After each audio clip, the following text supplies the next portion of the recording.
இனிமே கண்ணை மூடிட்டு கடலை எண்ணெய் வாங்கலாம். ஏன்னா மந்த்ரா கடலை எண்ணெய் இதயத்தின் தயாரிப்பு. வறுக்க பொரிக்க ஏன் எல்லா சமையலுக்கும் மந்த்ரா தான். மந்த்ரா கடலை எண்ணெய், அபார ருசி, ஆரோக்கியமான உடல் நலம்.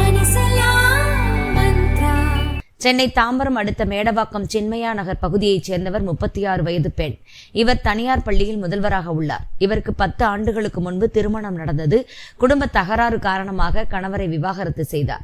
4 ஆண்டுகளாக மேடவாக்கத்தில் தன் பெற்றோர் வீட்டில் வசித்து வருகிறார். இந்த சூழலில் மேடவாக்கம் பெல் நகரைச் சேர்ந்த கட்டுமான தொழிலதிபர் ஹரிகிருஷ்ணனுடன் இன்ஸ்டாகிராம் மூலம் பழக்கம் ஏற்பட்டது. ஹரிகிருஷ்ணனுக்கு வயது 26. வெளிநாட்டில் வேலை பார்த்து வந்த ஹரிகிருஷ்ணன் கடந்த 2 ஆண்டுகளாக சென்னையில் வசித்து வருகிறார். கடந்த 3 ஆண்டுகளாக இருவரும் நெருங்கி பழகி வந்துள்ளனர்.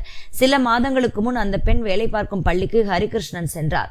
இருவரும் காருக்குள் உட்கார்ந்து பேசிக் கொண்டிருந்தனர். அப்போது அவரிடம் பாலியல் சீண்டலில் ஹரிகிருஷ்ணன் ஈடுபட்டுள்ளார். அவரது பிடியில் இருந்து தப்பிய பெண் வெளிநாட்டில் வேலை பார்க்கும் கணவருக்கு போன் போட்டு நடந்ததை கூறியுள்ளார். அதை கேட்ட கணவர் அதிர்ச்சி அடைந்தார். ஹரிகிருஷ்ணனின் தொடர்பை துண்டித்துக்கொள், நாம் இருவரும் மீண்டும் சேர்ந்து வாழலாம் என கூறியுள்ளார். இதனால் அந்த பெண்ணும் ஹரிகிருஷ்ணனுடன் பேசுவதை நிறுத்திக் கொண்டார்.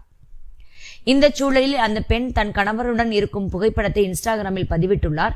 இதை பார்த்து கோபமடைந்த ஹரிகிருஷ்ணன் அவரை தொடர்பு கொண்டு சத்தம் போட்டுள்ளார்.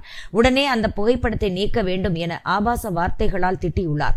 என் கணவருடன் இருக்கும் புகைப்படத்தை வைத்தால் உனக்கு என்ன என பெண்ணும் பதிலுக்கு திட்டிவிட்டு போனை துண்டித்துள்ளார். இதையடுத்து உன்னிடம் பேச வேண்டும் என கூறி அந்த பெண்ணின் வீட்டுக்கு ஹரிகிருஷ்ணன் சென்றார். மீண்டும் இருவரும் காருக்குள் உட்கார்ந்து பேசிக் கொண்டிருந்தனர். அப்போது இருவருக்கும் வாக்குவாதம் முற்றியது. ஆத்திரம் அடைந்த ஹரிகிருஷ்ணன் அந்த பெண்ணின் கழுத்தை நெரித்து அடித்து உதைத்துள்ளார். பாலியல் தொந்தரவும் கொடுத்துள்ளார். அவரிடமிருந்து தப்பித்து காரை விட்டு வெளியே வந்த பெண் கத்தி கூச்சலிட்டுள்ளார். அக்கம் பக்கத்தில் உள்ளவர்கள் ஓடி வந்ததும் ஹரிகிருஷ்ணன் காரில் தப்பிச் சென்று விட்டார். பிறகு அந்த பெண் சேலையூர் போலீஸ் நிலையத்துக்கு சென்று புகார் அளித்தார். அதன் பேரில் ஹரிகிருஷ்ணன் மீது ஆபாசமாக பேசுதல், காயம் ஏற்படுத்துதல், பெண்கள் வன்கொடுமை தடுப்பு சட்டம் உள்ளிட்ட பிரிவுகளின் கீழ் வழக்கு பதிவு செய்து கைது செய்தனர். விசாரணைக்கு பின் அவர் தாம்பரம் நீதிமன்றத்தில் ஆஜர்படுத்தப்பட்டு புழல் சிறையில் அடைக்கப்பட்டார்.